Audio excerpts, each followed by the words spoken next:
নমস্কার বন্ধুরা, সর্বাণীর হেসেলে সবাইকে স্বাগত। আশা করি সবাই ভালো আছো। আমি আজকে একটা শাকের রেসিপি নিয়ে এসেছি। একটা কেন, দুটো নিয়ে এসেছি। দেখো না, লাউ শাক নিয়ে এসছে, কি সুন্দর, একদম টাটকা। তাই দিয়ে আমি কি বানালাম সেটা তোমাদের দেখাবো। এরকম কচি কচি লাউ শাক খেতে খুবই ভালো লাগে এবং সবাই মোটামুটি পছন্দ করে কম বেশি। দেখো, ডগার দিকগুলো আমি পাতা, ডগা আর কচি ডাঁটাও আমি একটু নিয়েছি। এই দেখেছো, একটু কচি ডাঁটাও নিয়েছি। ডাঁটাগুলোও খেতে বেশ ভালো লাগে, আমার বাড়ির লোক পছন্দ করে। ভালো করে এই যে ধুয়ে নিয়েছি, ধুয়ে আমি একটা জল ঝরতে দিয়েছি ঝুড়ির মধ্যে। জলটা ঝরে গেলে আমি এটাকে প্রেসারে সেদ্ধ করব। আমি আর কড়াই করে অত সেদ্ধ করছি না, কড়াই করে সেদ্ধ করতে গেলে অনেক টাইম লাগবে। আমি এটা সকালবেলাই করছি, কেন এটা ভাত দিয়ে খাওয়ার রেসিপি। আমার সকালবেলা অত সময় নেই, কেন অফিস বেরোবে সব, আমাকে তাড়াতাড়ি করতে হবে। তো ওই জন্যে আমি প্রেসারেই সেদ্ধ করি। এবার প্রেসারে সেদ্ধ করলে জিনিসটাও খুব ভালো সেদ্ধ হয়। একটু লবণ দিলাম আর একটু জল দিলাম, দিয়ে ওটাকে সেদ্ধ করে নেব। একটা সিটি দেবো, বেশি না, একটা সিটি দিলেই ওটা সেদ্ধ হয়ে যাবে। আমি লাউ শাক ভাতে যেটাকে বলে পোস্ত দিয়ে করে, সেই জিনিসটা করছি। আগে তো ধরো বড় ফ্যামিলি ছিল, তখন অনেক বড় হাঁড়িতে ভাত হতো। ভাতের মধ্যে কাপড় বেঁধে কিংবা দড়ি সুতো দিয়ে জড়িয়ে নিয়ে লাউ শাক ভাতে দিয়ে দিত, দিয়ে তারপরে তুলে নিয়ে সেটা পোস্ত, লবণ, তারপরে তেল এইসব দিয়ে মাখতো, তারপরে ঝাল কেলে লঙ্কা এসব দিয়ে মাখতো।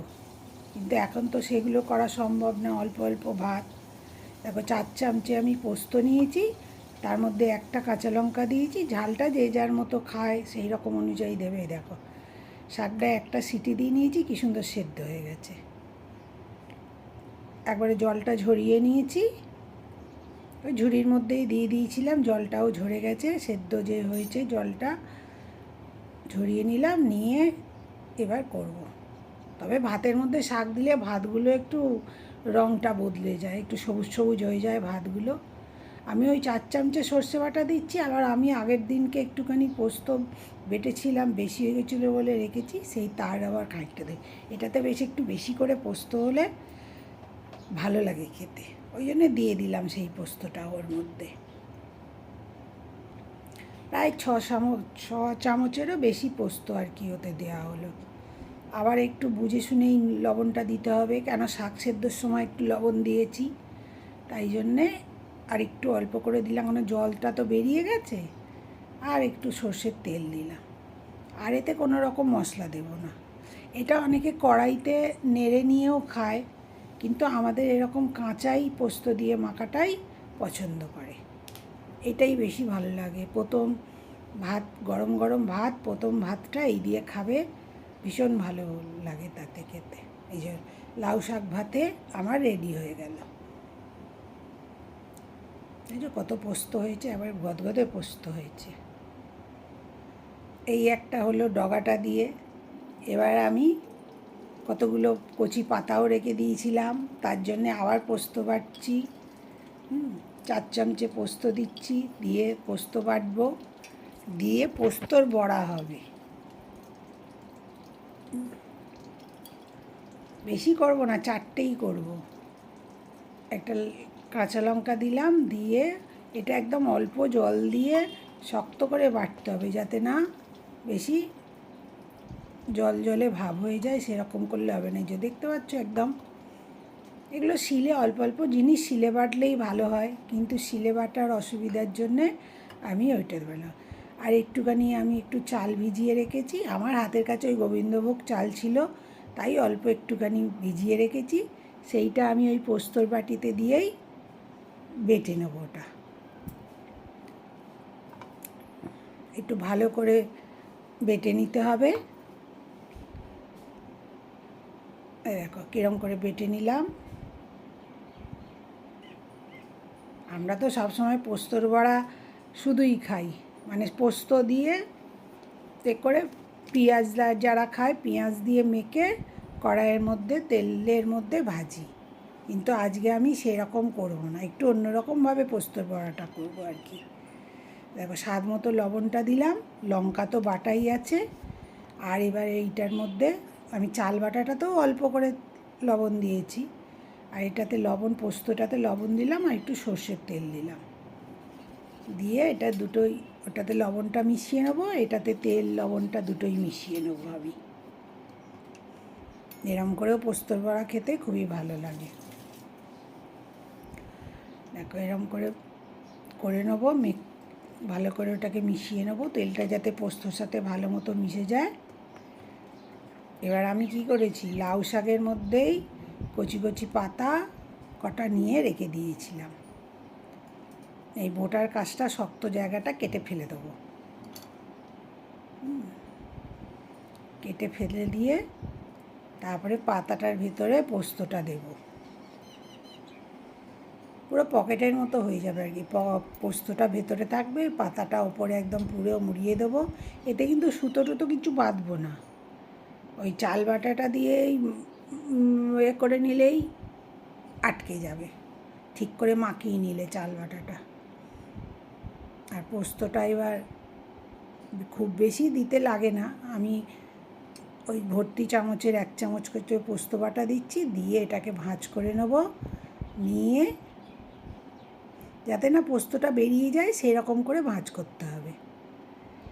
ভাঁজ করে নিয়ে তারপরে ওর ওপর দিয়ে চাল বাটাটা তুমি ডুবিয়ে, অনেকটা চাল বাটা হলে তো ডুবিয়ে ডুবিয়ে নেওয়া যায়, কম চাল বাটা বলে আমি এমনি একটু মাখিয়ে নিয়েছি। শেষেরগুলো ছোট একটু হয়েছে, সেটাও ডুবিয়েই নিয়েছিলাম। এতে সুতো টুতো বাঁধছি না এবং কোনো টুথপিকও নিতে দিচ্ছি না, এমনিই থাকবে। আর ভাজার সময় এটা কী করতে হবে, ওই মোড়ার দিকটা তলার দিকে দিতে হবে, নিচের দিকে দিয়ে দিতে হবে, দিয়ে এটাকে ভাজবে, তাতে খুব সুন্দর খেতে লাগে। এরকম করে পাতাটা শুদ্ধই খাবে। লাউ শাক তো ভীষণ ভালো লাগে খেতে, হ্যাঁ, আর যেরকম করে করবে সেরকম করেই ভালো লাগে খেতে। চচ্চড়িও খুব ভালো হয়, কিন্তু আমার বাড়িতে চচ্চড়ি খাবার তেমন লোক নেই বলে চচ্চড়ি খুব একটা করি না। লাউটাই দেখো না, এরকম করে সব চাল বাটা মাখিয়ে নিলাম আমি, সব আটকে গেছে। এবার আমি একটা ফ্রাই প্যানের মধ্যে তেল দেব, তেল দিয়ে অল্প তেল দেবো, আমি শ্যালো ফ্রাই করব, ডিপ ফ্রাই অত বেশি তেল দিয়ে করার দরকার নেই। এই তেলটা দিয়েছি, এতেও আমার তেল থেকেই গেছে, এতটা তেলও আমার পুরো খরচ হয়নি। এবার গরম হয়ে গেলে, তেলটা গরম হয়ে গেলেই আমি ওর মধ্যে এগুলোকে, মোড়াগুলো নিচের দিকে করে, এই যে নিচের দিকে করে করে ওর মধ্যে দিয়ে দেবো।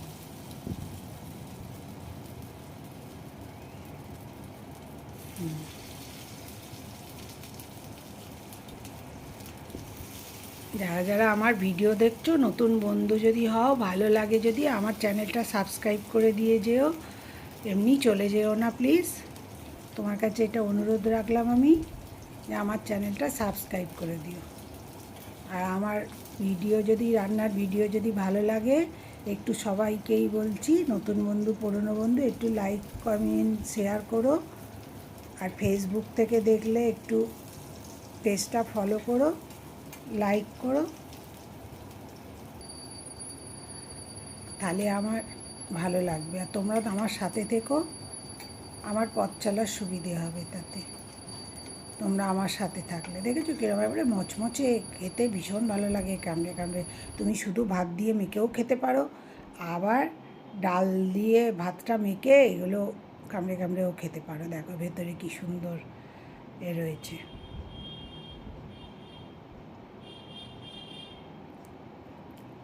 সবাই ভালো থেকো, আমার ভিডিও দেখার জন্যে সকলকে ধন্যবাদ।